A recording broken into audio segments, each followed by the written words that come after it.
building a pharmaceutical enterprise is actually a very long endeavor, very capital-intensive endeavor, but it is possible. You know, when you sit and listen to this story, my expectation is that at the end of this, you probably should walk away saying, hey, I can do this. It's possible for me to go do this as well. Just have to find a compelling problem, find a solution to it that's better than anyone else's solution, and pursue it. You know, I'm one of those little terriers that hangs onto your trouser and will never leave. Pearl's story is somewhat built that way. It took 2.5 years. That's where the terrier concept came in. It took 2.5 years for us to get the license. And the story I'm going to tell you now is about that formation of the company and how we went about building huge value. So from 2004 to 2006, 2.5 years later, we were able to get the terms of the license agreed on. We were able to raise the money in 8 weeks after that. And it took us another 8 to 9 months to close the financing because the license beyond the terms was not done yet, and it took us that much more time to get the financing done. So this month, 7 years ago, is when our first financing occurred in 2007, $15.5 million. And last year, about this month, about this week rather, we agreed on a deal with AstraZeneca for $1.15 billion. The 5 is meaningful. And it was $167 million raised, 6x return to our investors. So if it's possible to be done in pharma space, here's a great example. And if you have examples, if you have ideas, just go pursue them. And it's possible to build big value. This is my path of going from Varanasi in India to Vancouver in Canada to Bali in California. You know, B to B to B. It was an incredible journey. But I come from a background where we pay respect to our teachers. And these are my teachers. On the very right-hand side of the picture in white clothing is my father. He's professor of Sanskrit literature. He was orphaned when he was, I think, 8 or 10 years old. And then he left his village and came to a city called Varanasi and he studied Sanskrit. And studied on his own and he became a living legend. Right now, he is 83-year-old and he has written twice as much literature in Sanskrit as Shakespeare wrote in English. For centuries to come, his work would be studied in Sanskrit. What he taught me was the value of tenacity. Never give up. Pursue, aim the highest, and always achieve the best you can. On the left-hand side in this slide, the gray-haired gentleman is Professor Alan Mitchell. He was my professor in Canada. He accepted me on 2 conditions. Number 1, I will never spoon feed you. He never spoon fed me. Just let me in the lab, go learn. And 2, don't ask me when you can leave. I'll tell you the day you are ready to leave. It's the day when you can think on your own is the day I'll let you go. And he did that 6 years later. But then he taught something even more valuable than that in the world of pharmaceutical sciences, in the world of developing products for biosciences, for biology, for human beings, you're dealing with you're dealing with biology, you're dealing with nature. Understand nature if you want to excel in this area. Don't fight nature. Figure out a way of using it, figure out a way of working with it. And that has been a principle that has been at the core of building Pearl. Then the gentleman in the middle is Mir Imran. He is my teacher when it comes to entrepreneurship. When I was thinking of spinning this company out, I went to him and said, look, this is what I'm thinking, what should I be cautious about? And he said, okay, you have to learn a few things about being an entrepreneur. The number 1 thing and the only one thing that I remember from him, or 2 things rather. Number 1 is don't ever take an investor's money unless you are ready to treat it like your own. You have to treat an investor's money as your own. Otherwise, you will be irresponsible with that cash. And that's just no way to build value in your credibility.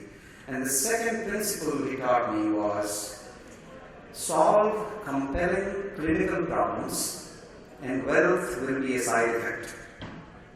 So solve compelling clinical problems. Find a medical problem, solve it. Don't worry about outcomes. Don't worry about wealth, don't worry about money. It will just happen as a side effect. But these are my teachers, and without them, I couldn't have done anything. The second thing is that Pearl's success story, as much as I am here talking about it, is one of a success of a tremendous team. We were able to find some of the best minds to come work with Pearl, with the company, and we collectively succeeded. So I have a tremendous pleasure in presenting the story, but on their behalf, not just my own behalf. I just happen to be the one who is the spokesperson. So I give credit to the entire team, my teachers and my team. I was hired by Glaxo. When I was doing work in British Columbia that was all about tableting, keeping particles together in the form of a tablet, understanding the physics of that process. And Glaxo called me and said, why don't you come join us in our inhalation products department? And I said, I know nothing about inhalation. You know that I work in tablets, not in inhalers. And they said, yeah, we know that. But if you know how to keep particles together, you can keep them apart too. Come join us. That was the logic of the hiring manager. That was my indoctrination into out-of-the-box thinking. So even the industry that gave me a job is my teacher. You know, Glaxo gave me tremendous learning. 6 years there, they put me in positions of doing things that are so diverse that they packed about 15 years of career experience in 6 years. Just incredible exposure. Never ever lose your quest for knowledge. It's all those learnings of about 14, 15 years before Pearl started came in handy in getting Pearl going, in convincing investors that we could handle the context of entrepreneurialism. We never wanted to be entrepreneurs, we just chose that as a means to an end in making products. What we came up with at Pearl was simply these particles that float in air. So you can see Pearl inhaler. All the particles are at the top. So this is pharma equivalent of cloud technology. We started the company with a mission to find the best people where they were and not force them to come to California. We found the best team very early. We knew where our weaknesses were and we hired towards those weaknesses. Then we focused the company on a pipeline. We did not focus the company on just the technology. We didn't want to establish a model of licensing a technology for other companies' products. We wanted to build our own products. And that was a discussion we had with our board very, very early. We found some of the best investors. We finished 10 clinical trials in 6 years. It's an example of operational excellence by our team that is unparalleled in the big pharma. Then we got a sense of urgency better than anyone else out there. You know, we were like rabbits with a jetpack on us. We went fast. And the reason was that we instituted a metric within the company that was more around daily burn. So we started the company in 2007. Our daily burn was maybe $2,000 a month initially, turned into $5,000, $10,000, $25,000, $30,000, $50,000 last year. We established that metric to make sure that our team had a sense of urgency on a daily basis. On a daily basis, we had to create value for that day's investors' money spent. Even under AstraZeneca umbrella now, we have the same sense of urgency. We are spending $300,000 a day this year, and we still have that same sense of urgency. That's how you build big value. You really have to have a sense of urgency towards money. How do you reduce the cost of clinical trials, as you said? Because is it that in your sphere it's lower than other clinical trials? Is it unique to you, or is it? No. I don't want to tell. I mean, we both have experienced this. The pulmonary clinical trials are very expensive. We are conducting phase 3 studies, 3,000 patients total, $50,000 patient per patient. That's $150 million. Extremely expensive studies. But those are needed simply because if you imagine the size of the patient population, 200 plus million patients we are targeting. If we didn't do even 3,000 patients worth of studies, how can the FDA be convinced? So we don't complain, we simply work with them. But the beauty of what we did, given the precision of our formulation and the consistency of drug delivery, the FDA allowed us to go into phase 3 with just one dose. When they ask you typically to go with 2 doses, that's $150 million saved right there. So that's an evidence that good science saves money in the long run. I'm part of a biotech company as well, and we're in cancer space. But what are your thoughts on going towards angels versus VCs? When do you approach who, and what are your thoughts on where we should go first? Well, I'll give you a very general answer. I won't give you the angel versus VC's answer that you have to choose. But I'll give you an answer that I give everybody, which is more about setting the direction of the company and figuring out a way of controlling the direction. As long as there are if questions that you have to answer, scientists should be the ones controlling the direction of the company. But when you get to the when questions, which is a matter of execution, that's when you need big money. Don't worry about control. Get the capital. So that's just the answer I give typically. Now you can figure out where that capital comes from. So, sort of a quick, diversion. This is a long road and it's a long haul. Everybody knows that. In your personal experience, can you tell me a scenario where you feel like, what, I had it. I just want to quit. We had situations where members of our team were ready to give up.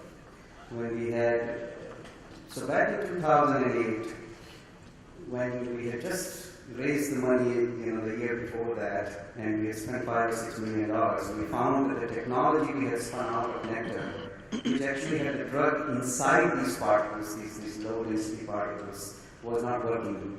Actually, it was failing. The drug was coming out forming big crystals, and those big crystals weren't aerosolizable. And our team was scared that we won't be able to solve the problem. And some of them were willing to just give up on the initial product and said we need to move on to something different. Some of them were saying, okay, maybe we should change the model to go from pipeline to a technology licensing model. At least we can get some sustenance. Some of them even came to me and said, look, we got fantastic laboratories. We can just turn this into a contract laboratory and we can still get sustenance. They were all worried about sustenance.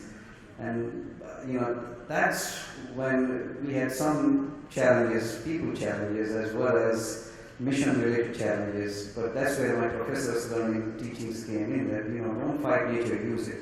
If the nature of the drug was to come out of the porous particles and form crystals, give the formulation crystals. And what we discovered that when we tried it, the crystals actually floated with the porous particles. That actually led to a brand new invention. And that has now given a huge, huge pipeline potential. So we did have moments economically, so this was happening in the same time frame in which Lehman Brothers was collapsing in New York. We had taken up two crashes, the formulation crash and the economic crash happening almost by the weeks at the same time. I juxtapose the two later on. We went to 50 investors after having discovered this brand new platform. That was so simple that all we had to do was make placebo porous particles and buy blood crystals from different sources, and we could make patent protected variety of different products. And we were now in an economic downturn where nobody would invest in us. We went to 50 investors, but we fortunately found an investor that was able to see the big value here, the 51st investor. We didn't give up, but there were investors who were willing to give up. Some of our early investors were willing to consider a way out. So it took the tenacity of the team, and it took the perseverance of at least one or two people, myself included, to get us through that. Good, that's wonderful. I think we have a question over there. Yeah, can you comment on your remarks about creating a sense of urgency? I would like to know how you do that as the company gets bigger, and culturally what things you did to kind of get everybody on board with the idea. So if it is important and you got to get to the market faster, what do you do specifically? Yeah. Set the discipline early, set the culture early, set the mission of the company clearly early. That then each one of your early employees is an ambassador of that culture to future employees. It's generally considered that when a company reaches the size of 100 or so, it becomes too big to have sort of one uniform culture or so. It loses the startup mentality. I just disagree with that whole idea. When Pearl right now is about 150 people, we'll probably be about 200 people by the end of this year. We just have had a constant sense of this daily sense of worry from day one. And it comes from the fact that we set the mission not, even though the sense of urgency was driven by financial runway, we set the mission clearly towards the patients. That the patients are going to be helped by the uniform delivery of these particles into the airways in a way in which they haven't been helped. Our early clinical trials, patients were writing to us that I could finally play with my grandchildren. There was another patient who said I could finally go mow my lawn, and this was after 1 week of therapy on our medicine. So when we knew we had such compelling evidence, why not get the product out there as fast as possible? Most people align behind a mission like that far more easily than they would behind a financial mission. That's just how we have done it. And it's probably in the minds of a lot of people who are considering entrepreneurial role in health sciences. What are your thoughts on the current pharma and healthcare venture in general? We had a nice run up on the street in the last few quarters, but despite that, do you think the sector is in general getting harder, getting easier, stay the same? For someone who is considering now getting into this game, what do you think from your vantage point? The biopharma venture investing hasn't been a very positive experience for the investors, to be honest, in the last 10, 12 years time frame. The returns haven't been very compelling. Pearls happens to be one of the exceptional return on investment stories, just because we have so many different things pieced together nicely. So for any new idea to fetch investment, I would encourage the scientists, the technologists, the entrepreneurs in the room to actually research the idea well, to present the risks well, to understand your plan well, to think through the risks well. When Pearl was funded, we had just a 22-slide presentation and one Excel spreadsheet. And the Excel spreadsheet had a $300 million budget on it. 7-year, $300 million budget, even though we were just raising the first $15 million. That gave our investors a clear view of what they were entering into. Be aware of your downstream plan. If you present a comprehensive plan, your risks well, your mitigation well, your ability to put a team together well, even in the biopharma space, you should be able to raise capital. But if one of those is weak, go strengthen it. Then you should be able to go back and find capital. Yeah, at this point I would like to just also alert people, even though we use biotech and pharma very broadly, you have discovery-based therapeutics, which is a very long, hard road that we talked about, technology-based especially, that Sarvajna talked about, but clearly there are generics, there are 505(b)(2) type of applications, there are diagnostics, there is healthcare IT, and there is CRO business. All of these have very different risk-reward profiles. I think one of the things that we focus a little bit heavy today on is discovery-based or technology-based specialty therapeutics. So clearly, those who are considering the diagnostics or the generics type, CRO type space clearly have a very different viewpoint on this. We are not really seeing any significant venture in the therapeutics or in the specialty space that has evolved from India and sort of came onto this side and made a big splash. And what in general we see is that the appetite to fund the risk is still very, very low. So any thoughts? You spent a little bit of time on both sides, and that will probably be my last question, and then we'll open up and wrap up. So early capital for Pearl, I actually went to Mumbai to try to raise the first $15 million. And these were people with money who could have invested and gotten a substantial return, but didn't. The reason is the savviness towards innovation-driven medicine isn't quite there yet in India. There is awareness, but the appetite for risk isn't there. The patience of time isn't quite there. The focus on cheap medicines, inexpensive products for the Indian population, and generics and copies, is still the mission.